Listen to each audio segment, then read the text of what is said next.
Bonjour à tous, aujourd'hui je vous propose une vidéo assez rapide, qui sera rapide je l'espère parce que je suis chez mes parents et la pièce où je tourne là pour avoir une bonne luminosité est très très froide, il s'agit de la véranda, donc c'est assez glacé, donc je vais me dépêcher. Donc aujourd'hui je vous propose une vidéo un peu revue du carnet Le Môme. Alors je sais qu'on le voit vraiment beaucoup.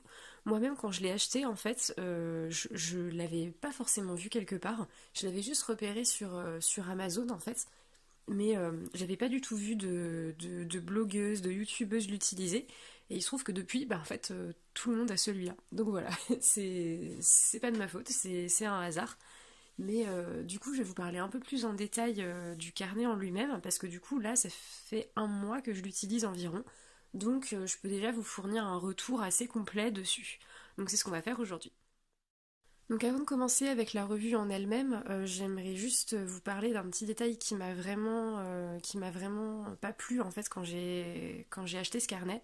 C'est que je me suis rendu compte en fait que c'était un carnet qui avait été fabriqué en Chine, alors que quand je l'ai acheté, vraiment, disons que le vendeur laissait sous-entendre que c'était une marque française. Donc je me suis sentie un peu baisée, comme on dit. Et donc je cache mes coordonnées. Et en fait, je m'en suis rendu compte en voyant sur la première, enfin l'intérieur de la première de couverture ici le logo. Et alors, je sais pas si vous voyez plus en détail, mais en fait, il y a l'adresse du site donc de la marque Le Môme. Et le dernier indicatif, c'est .cn, donc l'indicatif de la Chine. Du coup, je me suis dit, mince, c'est à tous les coups, c'est fabriqué en Chine. Et je me suis renseignée plus en détail. Et effectivement, c'est un carnet qui vient de Chine.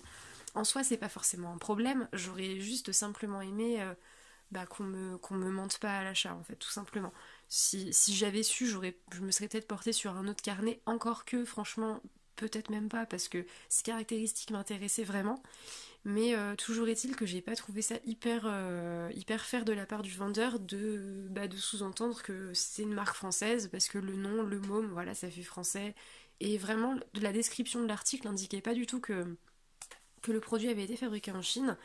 Et comme j'ai pas cherché forcément plus en détail, du coup j'ai acheté le carnet en pensant que c'était une marque française ou au moins fabriquée en Europe, alors que pas du tout. Donc voilà, premier truc qui m'a pas plu. Après, pour parler de la qualité de manière générale, je trouve que ça reste quand même un carnet qui a un excellent rapport qualité-prix. Le mien, je l'ai eu au prix de 9,99 € et franchement, la qualité est vraiment au rendez-vous.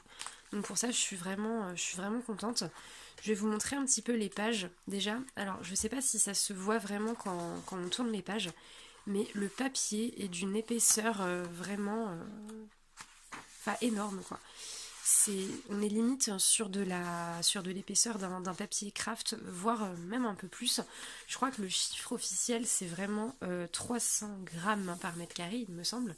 Donc c'est vraiment un super papier parce que j'avais eu le carnet Leuchtturm que tout le monde connaît en bullet journal et vraiment j'avais détesté le fait que les pages étaient si fines en fait. Donc à chaque fois que j'utilisais des feutres, ça passait à travers et vraiment ça me plaisait pas du tout. Alors que là, si on prend par exemple, je prends un exemple au hasard, enfin pas tout à fait au hasard en fait, ma page Year in Pixel, vous voyez, pour faire mon quadrillage, j'ai beaucoup appuyé en fait pour rester droite dans mes lignes. Et ça, clairement, si jamais je l'avais fait sur un Leuchtturm, ça aurait traversé la page. Alors que là, du coup, il n'y a rien du tout. Donc ça c'est un super point et qui fait que vraiment je pense que je vais rester sur ce carnet à l'avenir. Il y a toujours le petit machin là pour le stylo à côté qui est vraiment cool, l'élastique pour le fermer plus facilement et le seul petit bémol que j'aurais niveau qualité on va dire entre guillemets, c'est sur la tranche en fait ici qui est vraiment très fine. Alors je vais essayer de vous montrer comme ça, voilà. Là, vous voyez assez bien, en fait, c'est vraiment très fin. Et c'est surtout pas collé. Ici, on voit vraiment. Et la partie est vraiment fine. Vous voyez, quand je la touche comme ça, j'ai vraiment peur que ça s'abîme très vite avec le temps. Donc là, ça fait environ un mois et demi que j'utilise le carnet. Donc pour l'instant, ça va et puis j'y fais attention. Mais j'ai peur vraiment qu'à l'avenir, vous voyez, ça tienne pas forcément, quoi.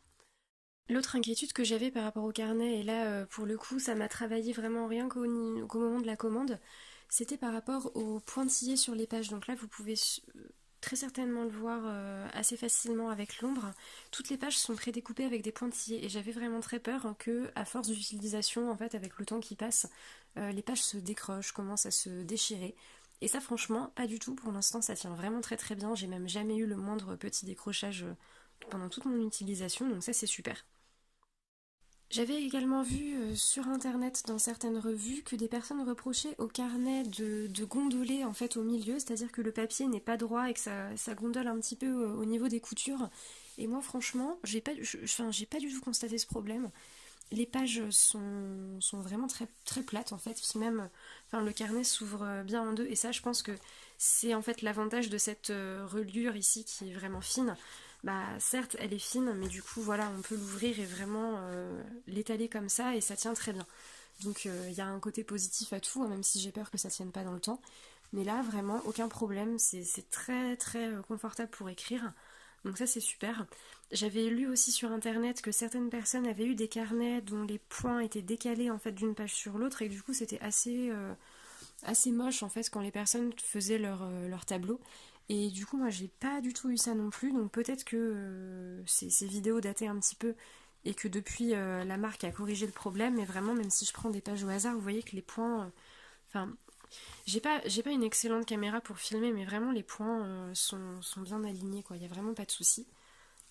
Donc pour l'instant, j'en suis très contente. Je ne l'ai pas mentionné au début, mais il y a également, bah, comme toujours dans les bullet journal, les petits trucs là pour ranger des petites affaires, là, comme les pochoirs ou certains autocollants.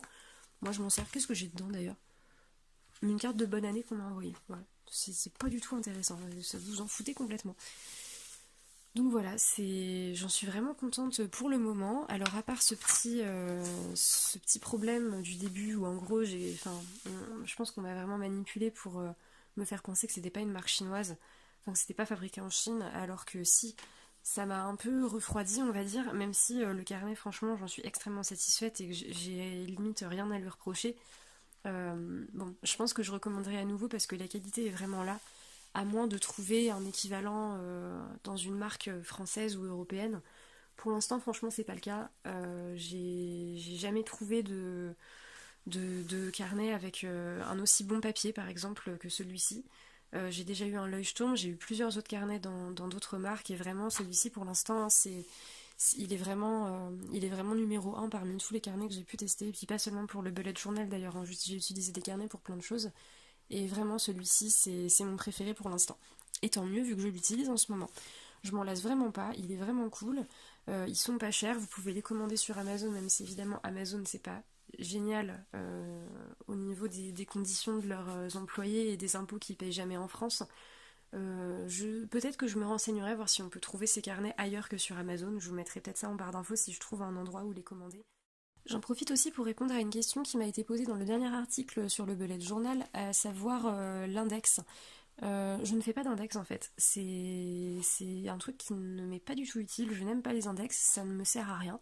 Je les faisais au début parce que forcément, bah, dès qu'on voit des vidéos sur le bullet journal, il y a un index et tout le tralala, parce que c'est vraiment le basique en fait du bullet journal. Moi, je sais pas, je n'accroche pas du tout aux index. Je les commence et puis au bout de 2 semaines, j'arrête de les remplir parce que ça me gonfle et parce que je m'en sers pas, donc j'ai simplement arrêté de les faire. C'est pour ça aussi que le Leuchtturm, ça m'a un peu... Enfin, ça m'a moins plu parce qu'il y a déjà des pages préfaites en fait pour l'index dedans. Alors moi, du coup, ça me fait juste perdre des pages en fait. Je préfère avoir largement un carnet comme celui-ci où bah, dès le départ, vous avez les pages pointillées pour faire tout comme vous voulez en fait. Moi c'est pour ça que je prends un bullet journal hein, pour pouvoir tout faire moi-même. Donc ça c'est pareil, c'est quelque chose qui m'a davantage plu dans celui-ci que dans le Leuchtturm. Mais vraiment, enfin, pour moi il n'y a rien à voir niveau qualité. En fait ça dépend de vos attentes, mais celui-ci le môme est moins cher. Personnellement je le trouve mieux, le papier est d'une qualité vraiment excellente. Franchement dans tout ce que j'ai fait dans mon bullet, il n'y a rien qui est passé à travers. Après, je dois aussi vous préciser que je ne fais pas du tout de dessin dans mon bullet journal. Je ne fais pas de page de garde, je ne fais pas de doodle, ou alors très peu. J'ai essayé au mois de janvier encore en me disant que peut-être j'allais trouver ma voie du doodle, mais non, enfin définitivement c'est pas du tout fait pour moi. Donc je dessine pas, je fais pas d'aquarelle, Je fais pas de trucs comme ça qui sont susceptibles de traverser le papier. La seule chose que je fais, c'est de la calligraphie avec des Tombow, donc j'utilise quand même des feutres. Et ça, pour le coup, ça passe pas au travers. J'ai plein de feutres à calligraphier et c'est à peu près la seule chose que je fais au niveau artistique, on va dire, dans mon bullet journal. Si ce n'est aussi faire des fonds de couleurs avec des feutres, en fait, pour mettre en valeur certaines écritures. Et ça, pour le coup, vraiment, ça ne traverse pas non plus, donc j'en suis super contente. Qu'est-ce que j'ai oublié de vous dire dessus? Bah, il y a le marque-page, quoi, mais bon, ça c'est vraiment classique. Voilà, je pense que j'ai fait à peu près le tour. Je rajouterai éventuellement des choses en barre d'infos ou sur le blog directement si je pense à des détails dont j'ai pas parlé, mais je pense que j'ai fait le tour. Du coup, bah, je vous souhaite un très bon mois de février. Là, on doit être courant février quand je poste la vidéo. Et je vous dis à très bientôt sur le blog ou sur la chaîne. Bonjour à tous, je vous filme un petit update en fait assez rapidement. Enfin, je pense que je suis maudite. Même pas quelques jours après que j'ai tourné la vidéo de revue du carnet, alors que tout se passait bien, j'ai eu un incident fâcheux, mais alors que je n'explique pas du tout. Donc je voulais vous le filmer vite fait quand même pour vous en parler. Je suis désolée, là, je fais vraiment ce petit morceau de vidéo à l'arrache, j'ai même pas de trépied, je tiens mon téléphone à la main et je vais essayer d'aller assez vite. Mais je vous parlais dans la première vidéo de la reliure que je trouvais un peu fragile et j'avais un peu peur bah, du fait qu'elle s'abîme en fait. Et du jour au lendemain, voilà ce qui s'est passé. Sur mon mois de janvier du coup, en fait ça s'est carrément ouvert, comme ça.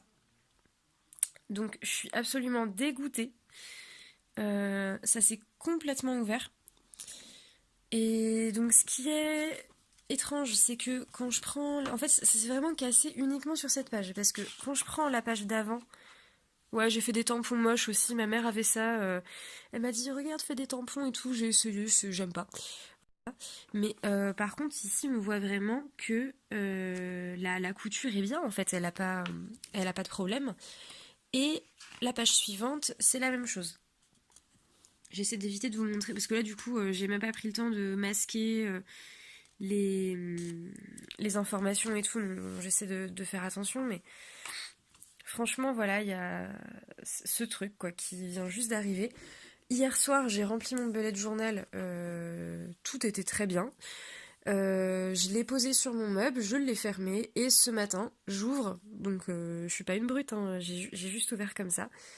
Et bah voilà, c'était déchiré comme ça. Donc je comprends pas du tout comment ça a pu arriver. Je vois vraiment pas ce que j'ai pu faire pour l'abîmer. Ça s'est vraiment fait d'un seul coup et sans raison apparente. Donc je sais pas ce que je vais faire. À mon avis, vu que comme je vous ai montré, c'est juste une page qui s'est décousue, je vais essayer de mettre du scotch sur la tranche comme je le fais des fois avec le masking tape pour décorer. Mais j'espère que ça va tenir, que ça va être viable quoi et que les autres pages vont pas s'afficher parce que là il est vraiment ouvert quoi. Complètement. On voit la reliure en plus ça illustre un peu ce que je vous avais dit quand je vous parlais de la reliure qui était un peu fine voire fragile, c'est que voilà, c'est juste un morceau de tissu et le carnet en fait à l'intérieur est simplement cousu de cette façon quoi. Donc voilà, je sais vraiment pas comment ça a pu arriver, je vais essayer de le réparer. De toute façon, j'ai pas le choix, hein, je viens juste de commencer le carnet, donc je le garderai jusqu'à la fin. Hein. Je vais pas jeter un carnet à peine commencé juste pour ça, même si ça nécessite de le rapiécer de temps en temps. J'espère que ça se reproduira pas. Et si c'est le cas, je pense que j'abandonnerai complètement cette marque. Quoi. Je sais pas trop comment je vais faire. Mais voilà, je voulais au moins vous filmer ça parce que du coup ma vidéo d'avant était quand même assez élogieuse à propos de ce carnet. Et bah quelques jours après, là vraiment, ça fait 4 jours que j'ai tourné les premières images, j'ai même pas encore commencé le montage. Et voilà, ça m'arrive quoi. Je suis maudite. Donc voilà, sinon pour le reste, tout va bien, hein, il n'y a pas eu d'autres problèmes. Mais là vraiment, coup dur quoi, il s'est vraiment déchiré. Voilà, donc je suis un peu dégoûtée. Je vous laisse là sur cette émotion de dégoût. Voilà. Je vous souhaite une bonne journée et je vous dis à bientôt dans un prochain article ou une prochaine vidéo.